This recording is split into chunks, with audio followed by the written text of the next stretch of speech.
We are going to do something on Greenland, whether they like it or not. You know what their defense is?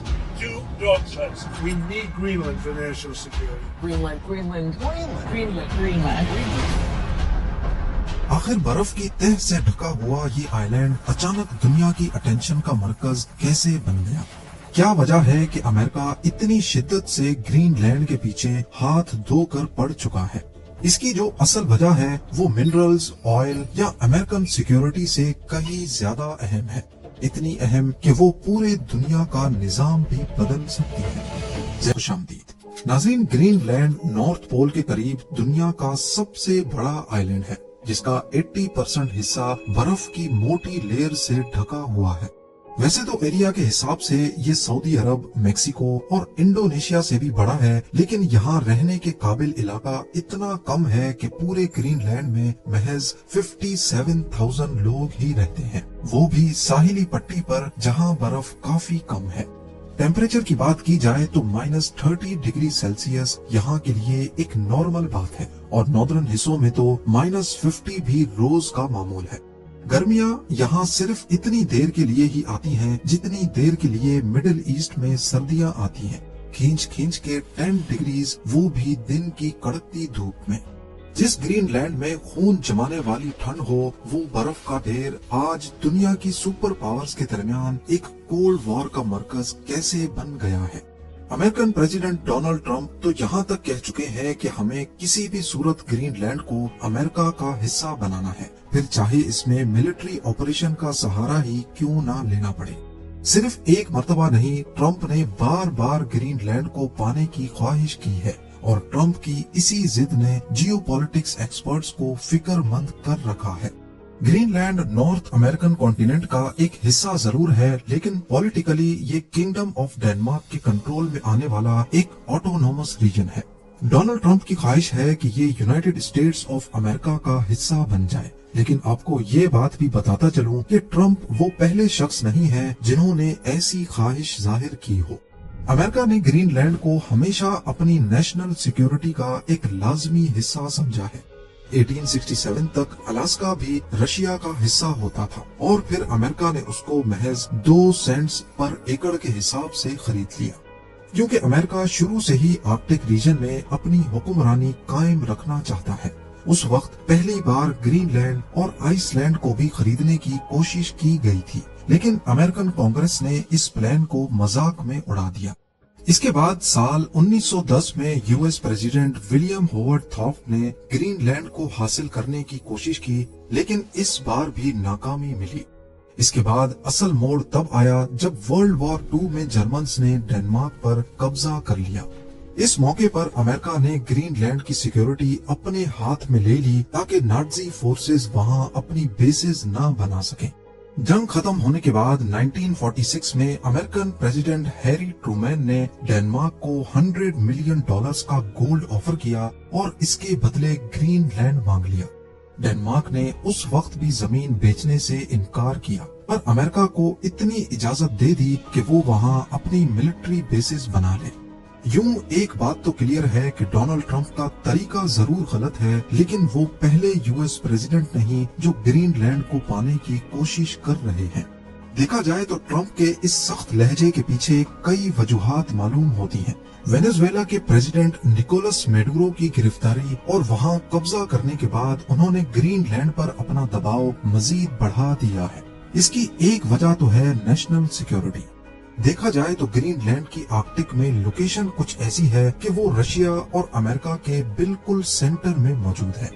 Military के नजरिए से देखा जाए तो जो कोई ग्रीनलैंड पर होल्ड करेगा, ऑटोमेटिकली उसका कंट्रोल पूरे आर्कटिक रीजन में बेहतर हो जाएगा। पर ग्रीनलैंड में ऑलरेडी अमेरिकन फोर्सेस मौजूद हैं।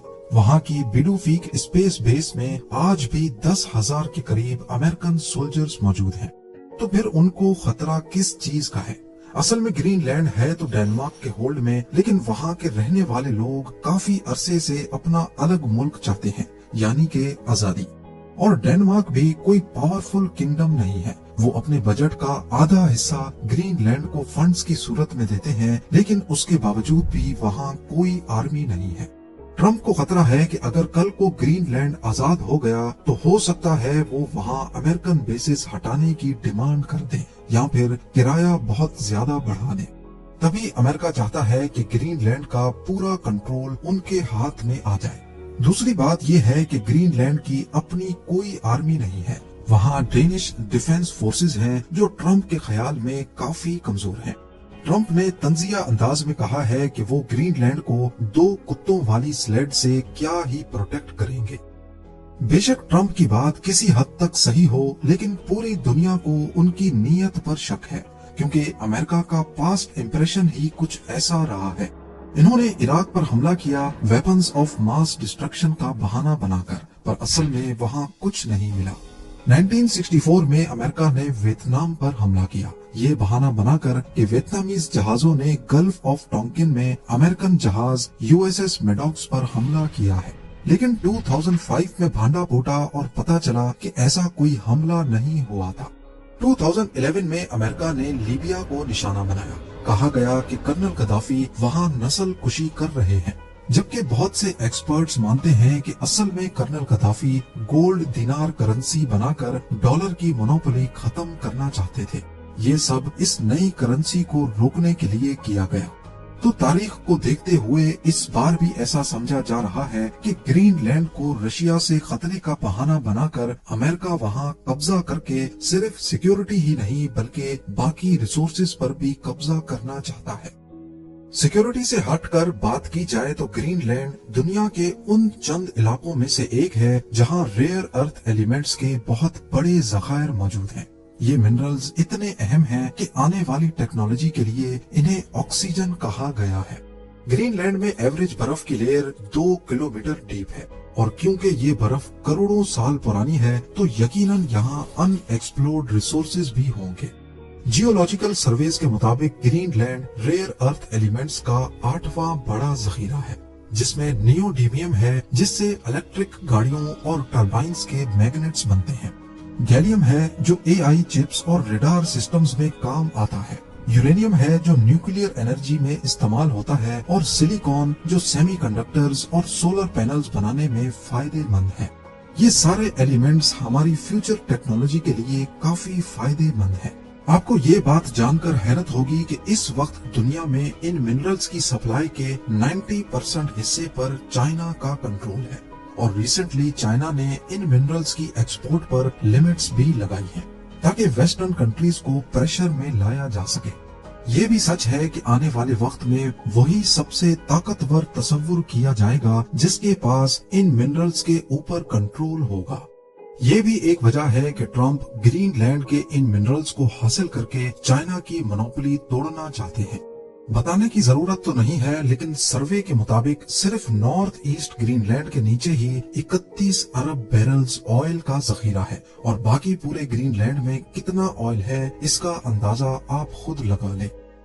सिक्योरिटी, रेयर अर्थ एलिमेंट्स और ऑयल से हटकर इंटरनेट केबल्स की सिक्योरिटी भी एक बड़ी वजह है।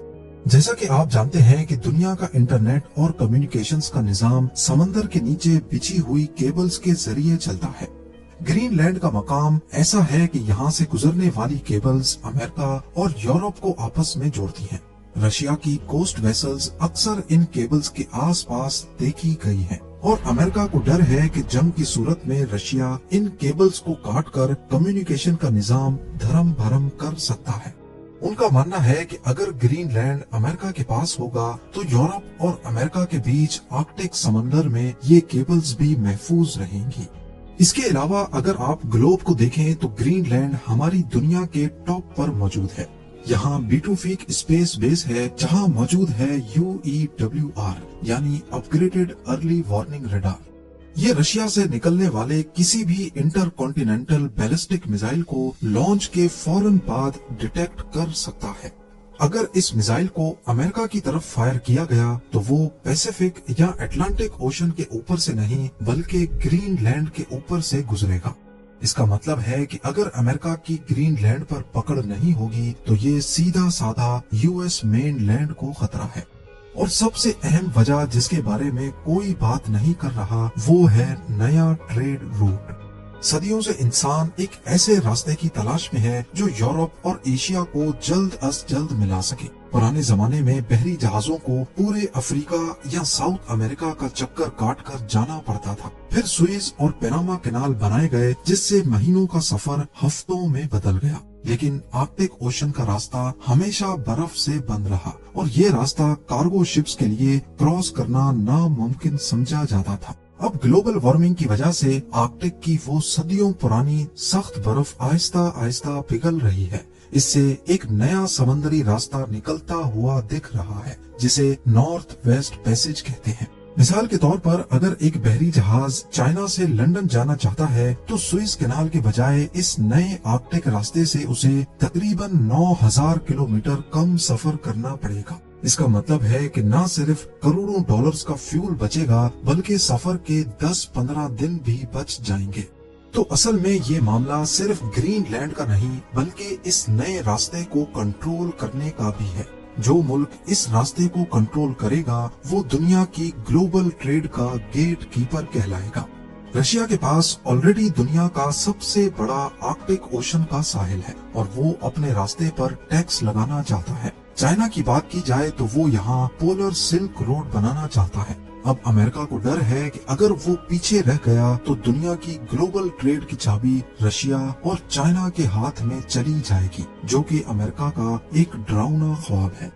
دیکھا جائے تو گرین لینڈ اس پورے نئے راستے کی انٹرنس پر بیٹھا ہے۔ اگر امریکہ گرین لینڈ کا مالک بن جاتا ہے تو وہ اس نئے سمندری ہائی وے کے لیے ایک ٹول پلازا کا کام کرے گا اور یہ وقت زیادہ دور بھی نہیں ہے۔ ایسٹیمیٹس کے مطابق آنے والے 10-20 سالوں میں برف مزید پگھل جائے گی اور shipping industry north west passage کا رخ کرنے لگے گی۔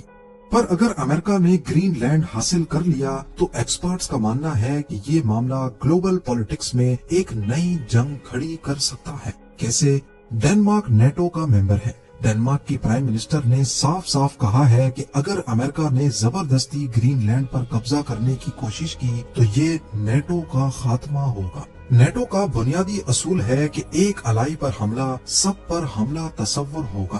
اگر امریکہ اپنے ہی الائے ڈنمارک کے علاقے پر قبضہ کرتا ہے تو نیٹو الائیز آپس میں ہی لڑ سکتے ہیں۔ اگر ٹرمپ اپنی ضد میں کامیاب ہو جاتے ہیں اور گرین لینڈ کسی نہ کسی طرح امریکہ کے کنٹرول میں آ جاتا ہے تو دنیا پر اس کے اثرات انتہائی سنگین ہوں گے۔ پہلا، امریکہ دنیا کا واحد آرکٹک سپریم لیڈر بن جائے گا۔ دوسرا، یورپ اور امریکہ کے درمیان موجود صدیوں پرانا بھروسہ ختم ہو جائے گا۔ تیسرا، امریکہ منرلز کا بے تاج بادشاہ بن سکتا ہے جس سے چائنا کو شدید دھچکا پہنچے گا۔ چوتھا، گرین لینڈ میں مائننگ وہاں کے ایکو سسٹم کو بدل سکتی ہے جس کے اثرات پوری دنیا کو بھگتنا پڑ سکتے ہیں۔ اور پانچواں یہ کہ وہاں کے مقامی لوگ اپنی صدیوں پرانی تہذیب اور آزادی کھو دیں گے۔ آرکٹک کی پگھلتی ہوئی برف جہاں نئے راستے کھول رہی ہے وہاں دنیا کے لیے نئے خطرات بھی پیدا کر رہی ہے، اور اگر ایسا ہو گیا تو ورلڈ وار 1 اور 2 کے جیسے دنیا میں ایک نیا مائنڈ سیٹ کھڑا ہو جائے گا کہ جو بھی طاقتور ہے وہ کمزور پر حملہ کر کے اس پر قبضہ کر لے۔ یہ کہنا بھی غلط نہیں کہ گرین لینڈ کا جو بھی فیصلہ ہوگا وہ پوری دنیا میں آنے والے 100 سالوں کا فیصلہ ہوگا۔ اب یہ امن کا فیصلہ ہوگا یا پھر ورلڈ وار 3 کا، یہ تو وقت ہی بتائے گا۔ امید ہے زیم ٹی وی کی یہ ویڈیو بھی آپ لوگ بھرپور لائک اور شیئر کریں گے۔ آپ لوگوں کے پیار بھرے کامنٹس کا بے حد شکریہ۔ ملتے ہیں اگلی شاندار ویڈیو میں۔